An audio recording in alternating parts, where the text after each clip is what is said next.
Setelah pamitan dengan sahabatnya yaitu Rika dan juga Alan, kini Anissa telah terduduk di dalam sebuah mobil beroda 4 yang akan membawanya ke kediaman Saputra. Dia termenung menatap keluar kaca jendela, yang entah tatapan dia terlihat kosong, sedang memikirkan sesuatu tentang takdir hidupnya yang berubah dalam waktu sehari semalam dari seorang lajang menjadi seorang istri orang yang bahkan baru dia kenal. Rencana Tuhan memang siapa yang tahu ya, dan aku sebagai hambanya hanya bisa menerima dan menjalankan dengan baik untuk menuju jannahnya, gumaman pelan Anissa.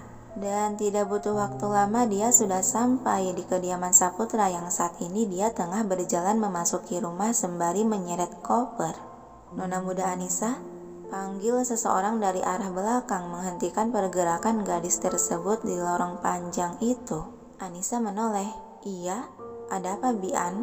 Bian melangkah mendekati hingga berada di hadapan. Lalu dia menyodorkan sebuah paper bag berukuran mini berwarna putih. Sewaktu pagi, Tuan Muda Egi menitipkan ini pada saya untuk diberikan pada Nona muda. Anissa melirik benda yang disodorkan lalu kembali menatap orang di hadapan dengan tatapan bingung.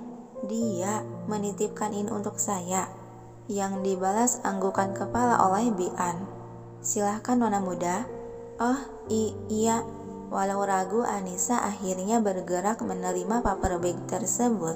Kemudian Bian memberikan lirikan isyarat mata pada kedua pelayan yang berada di belakangnya. Dan untuk barang-barang Anda tolong tinggalkan saja, biar mereka yang mengurusnya. Kali ini Anissa melirik koper yang berada dalam pegangan tangan kirinya. Saya bisa mengurusnya sendiri, Bi. Namun seakan tak mau membiarkan gadis itu melakukan pekerjaan. Secara cepat dua wanita berseragam pelayan itu langsung memburu mendekatinya mengambil alih koper.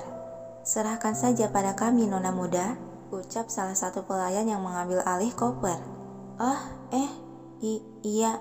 Anissa hanya bisa pasrah menerima. Aku sungguh tak terbiasa dengan situasi ini. Batin dia merasa terbebani. Hingga kini Anissa telah memasuki kamar. Dia menjatuhkan bokongnya ke atas sofa seiring menghembuskan napas panjang. Apa ya itu? Gumam Anissa meraih paper bag yang sempat dia letakkan ke atas meja. Kemudian dia membuka isi paper bag kecil itu yang seketika membuat kedua matanya sedikit melebar.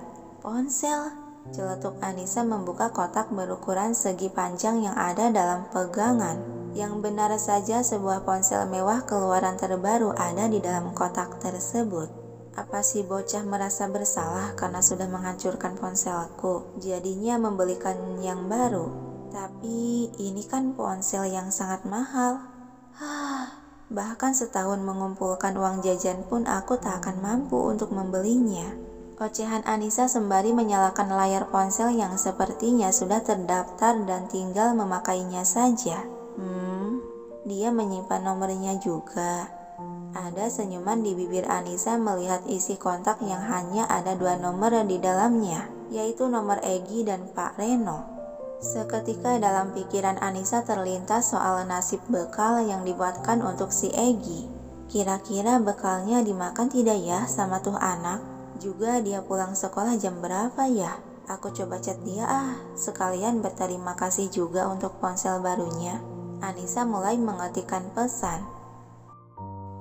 Sementara di SMA Pelita, dalam salah satu ruangan kelas tampaknya tengah berlangsung kegiatan belajar mengajar dengan guru yang tampak sedang menulis di papan tulis dan anak-anak murid dengan tertib menirukan apa yang dituliskan si guru ke dalam lembaran kosong buku di atas meja masing-masing, sehingga dalam kegiatan tersebut membuat suasana kelas tampak sangat hening dan tenang. Tiba-tiba suara notifikasi pertanda pesan masuk dari ponsel seseorang memecah keheningan. Egi, si pemilik ponsel tersebut, menghentikan pergerakan tangannya yang sedang menulis lalu merogoh ponsel yang ada di saku jas almet. Dia melihat layar ponsel untuk memastikan siapa yang telah berani mengirimi pesan di saat dia sedang belajar. Seketika kedua mata Egi sedikit membincing melihat nama yang tertera di layar ponsel. Macan betina. Apa dia sudah menerima ponselnya? Ada senyuman tipis di bibir Egy sembari membuka isi pesan apa yang dikirimi oleh Anissa. From Anissa. Assalamualaikum. Bocah, lagi belajar tidak?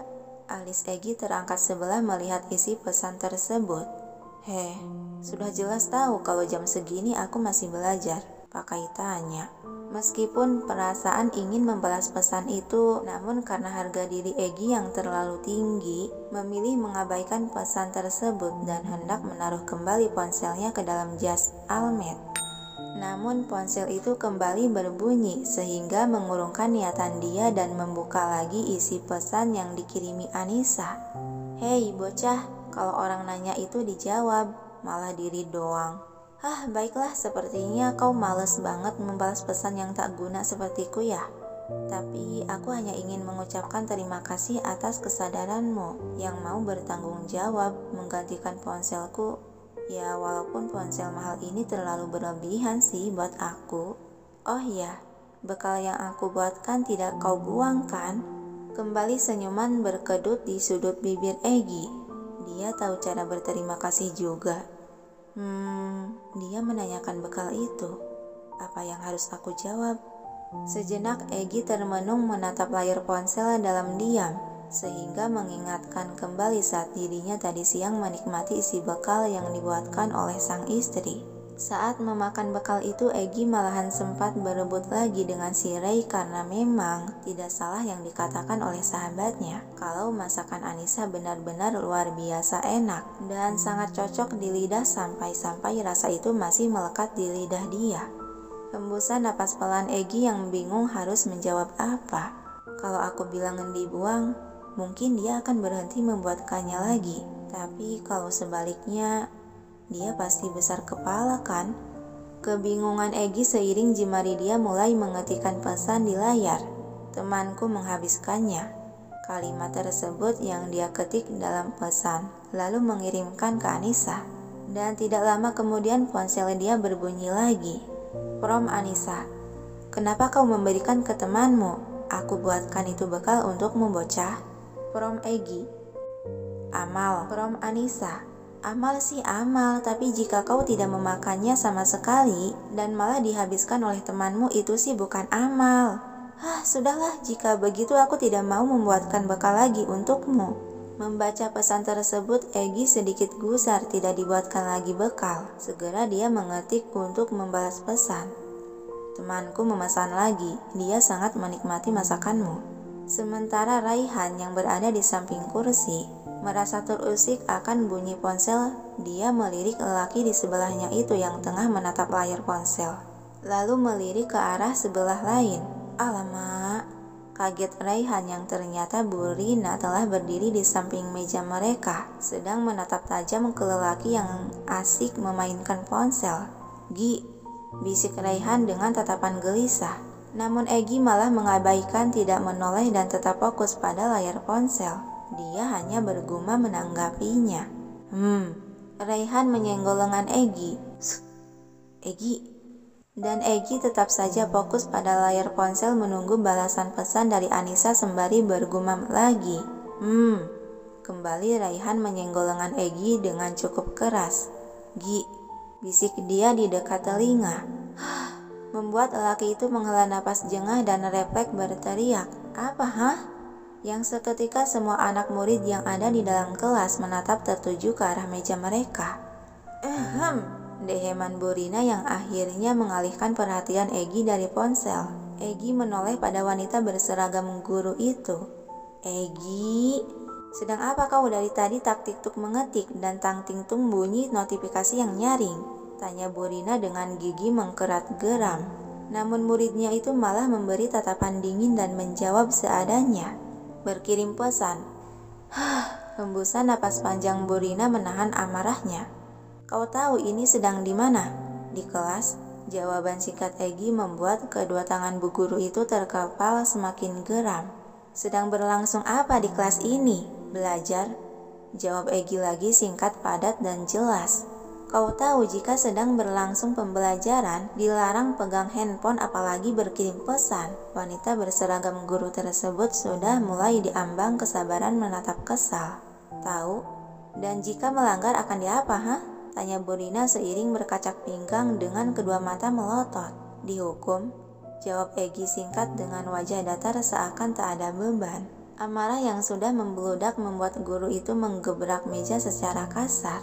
Sekarang kau keluar dan berdiri di depan lorong. Angkat satu kakimu. Itu hukuman untukmu dan ponselmu ibu sita. Usir Burina menunjuk ke arah pintu keluar. Tanpa bantahan atau ucapan lagi, Egy meletakkan ponsel yang ada di dalam tas ke atas meja. Lalu bangkit dari duduknya, sejenak dia memberi tatapan dingin dan tajam ke arah Burina. Sebelum akhirnya dia beranjak keluar kelas. Murid durhaka malah balas melototiku. Ocehan Rina menyambar ponsel yang tergeletak di atas meja. Raihan yang melihat hal itu, dia menghembuskan napas kasar lalu beralih menatap Burina yang masih berdiri di tempatnya. Kenapa? Kau juga sama, keluar sana. Usir Rina membuat Ray yang tak tahu apapun merasa keheranan. Lah, salahku apa, Bu? Kau sudah membiarkan teman sebangkumu bermain ponsel. Masih tanya salahmu di mana? Sana cepat, sentak Burina. Tapi Bu, ucapan Raihan tercekat tatkala gurunya mengeluarkan jurus andalan yaitu memelototi seakan mengancam. Keluar atau mau ibu kurangi nilaimu. Helaan napas pelan Raihan dengan pasrah beranjak dari duduknya. Baiklah, aku akan keluar, Bu. Dia ikut berjalan keluar ruangan kelas menyusul si Egy. Di luar kelas di depan lorong, Egy bukannya menjalankan hukuman yang diberikan Bu Guru. Tapi dia malah duduk santai di kursi depan kelas dan mengeluarkan ponsel dari saku jas almet. Raihan yang baru saja keluar ruangan kelas dan melihat lelaki si biang yang membuat dia kena hukuman itu tengah memegang ponsel, dia menghampiri sembari mendaratkan bokongnya untuk duduk di sebelah si Egy. Hei bro, gara-gara lo ya gue jadi kena ampasnya juga. Namun seperti biasa Egy malah mengabaikan tidak menjawab ataupun bergumam yang tampak fokus mengetik. Raihan melihat ponsel yang dipegang lelaki tersebut. Bukannya ponsel lo disita, kenapa sekarang ada di lo lagi? Itu ponsel cadangan. Jawab Egy santai sambil mengetikkan sesuatu di layar. Merasa penasaran dengan siapa si lelaki itu berkirim pesan, nekat Raihan mengintip ke layar ponsel yang menyala. Macan betina, celetuk Raihan membaca nama kontak yang ada di pojok atas layar. Tiba-tiba Egy menimpuk keras kepala sahabatnya itu. Beraninya lo ngintip ponsel gue. Raihan mengusap bagian kepala bekas kepalakan Egy yang terasa panas. Sorry Napa, gue hanya penasaran saja. Siapa sih yang membuat lo sampai-sampai mau dihukum di luar kayak gini hanya karena chatan? Ternyata lagi chatan sama macan betina. Jangan menyebutkan nama itu dari mulut lo. Geram Egy menatap tajam. Kenapa sih lo? Lagian siapa sih itu si macan betina sampai lo bersikap kayak gini? Heran Ray. Hanya gue yang boleh memanggilnya seperti itu. Dan siapa itu cewek lo nggak perlu tahu. Kemudian Egy berpindah duduk ke kursi lain menjauh. Geraman juga hembusan napas kasar Raihan seraya mengusap rambut dengan kasar. Ada apa dengannya hari ini? Kenapa dia bikin gue emosi saja dari pagi? Bikin pusing gue aja kalau mikirin si Salegi. Mending tidur aja lah, kali aja si Dewi penyelamat datang ke mimpi gue. Celotehan Raihan dan merebahkan tubuh ke atas kursi yang berjejer dan mulai memejamkan mata.